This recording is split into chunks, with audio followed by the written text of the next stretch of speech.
Now, Stacey Abrams, she ran for governor in Georgia, and she lost fair and square. Now she's another one twisting words about, I never said I didn't lose. What I said is it wasn't fair and square. The system is not right. And she has said that she had opposed, voter ID, and then later she said she didn't, but of course she did.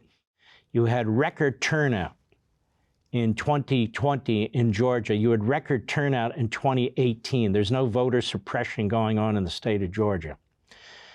She brought a lawsuit in federal court challenging the Republican state legislature's new legislation on their voting system, which is more liberal than the voting system in Democrat-controlled Delaware, where Joe Biden pulled the strings on everything, believe it or not.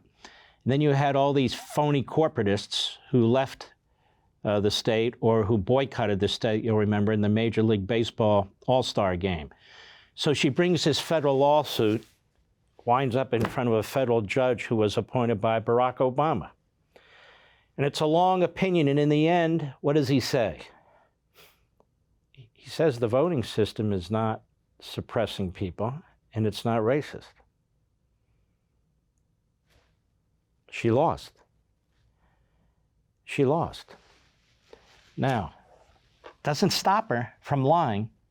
Doesn't stop her from lying. And part of the reason this country is so divided is because of the Democrat Party and their endless lies, and their media mouthpieces and surrogates and their endless lies. We'd be a much more united country if it wasn't for them. They thrive on division. So here we have it on MSNBC. Let's take a look. Go. Brian Kemp has been lionized for simply not committing treason.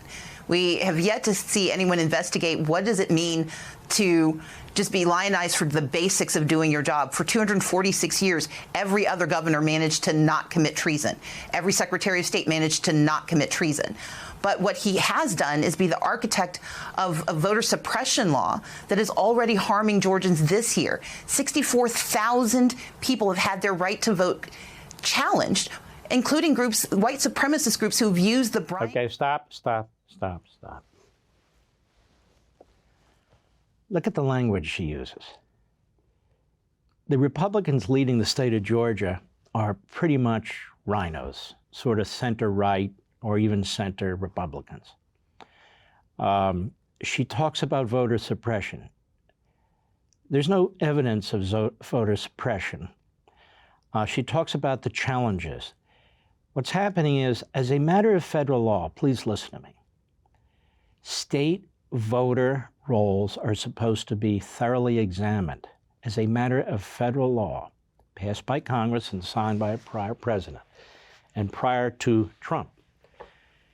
The states are supposed to do this on a regular basis. It's either annual or every 2 years, to make sure that people who've died are off the lists, to make sure people aren't on the list twice at one precinct or another, to try and prevent people from being on one state list or another. Why? Because people vote a lot of times in federal elections, and the federal government wants to make sure they're clean elections too. So that's what she's calling voter suppression. And she's never challenged. She's calling that voter suppression, following federal law. Why isn't she considered an insurrectionist? Go ahead. To challenge the right to vote for black and brown voters across the state of Georgia. And once again, Brian Kemp's not just black and brown voters. We don't even know if they are alive. Just keep in mind, the Democrat Party wants to take all the guardrails off the voting system. We know that because that's what they proposed when they took over this recent election cycle. It was the first bill Pelosi proposed, H.R. 1. All the guardrails off, all the identification out, all the voter ID out. You could actually register to vote if you're 16 or 17, just to get ready for when you're 18 years old to vote. You don't have to vote in your own precinct, which means it's impossible to know if you're voting even the address that you have, and you're not required to show the address that you have. You must not challenge anybody's vote because you could be subject to criminal prosecution, and on and on and on. It is so outrageous. So She's one of the brainchilds behind this. And I will remind you, in the last 4 years, she's become extraordinarily wealthy through these nonprofit organizations and others. She's doing just great being the phony revolutionary and phony civil rights activist. She is a fraud and a phony. Go. Keeps him silent. He signed this law, proud of it, claiming that he did so because it was necessary, when he admitted during his primary that he only did it because he was frustrated by the results of the election. He is a voter suppressor architect, and he has continued to attack the right to vote in the state of Georgia. So she's trying to lay the foundation once again that if Governor Brian Kemp is reelected, that the election is fraudulent. Now, this is the thing.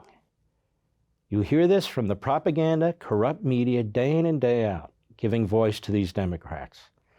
It was 2016 when they said the vote was fraudulent and the Russians elected Trump, and they would not accept Trump as president. It was 2000 when the Supreme Court intervened because of the rogue Florida Supreme Court and the endless litigation Al Gore and the Democrats were bringing in that state to try and win the Electoral College, where they didn't accept the outcome of that election either. It was 2004 where members of this so-called January 6th committee raised objections to the electoral votes coming out of Ohio. Even though Bush won Ohio by 30 or 40,000 votes, they objected to the electors, and they believed the election should have been thrown to John Kerry. That includes Benny Thompson, the chairman. That includes Jamie Raskin, a member of this committee. So that's 2000, 2004, 2016, where the Democrats claimed those elections were illegitimate. And I want to remind you, it was the Democrats in the lead up to the 2020 election who kept talking about the post office and how the Postmaster General was removing mailboxes in mostly minority communities to make it more and more difficult for minorities to vote by absentee ballot. Remember all that? I remember all that.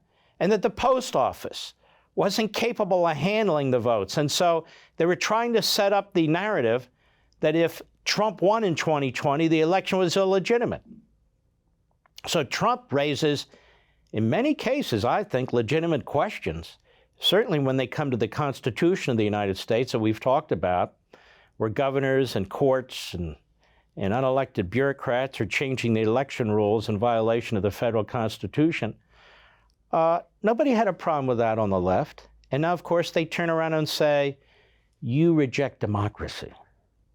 You reject the Constitution. Because this is what we're dealing with, these poisonous, cancerous propagandists in the Democrat Party. I've had enough of her. Want to see more Mark Levin? Go to LevinTV.com and subscribe now.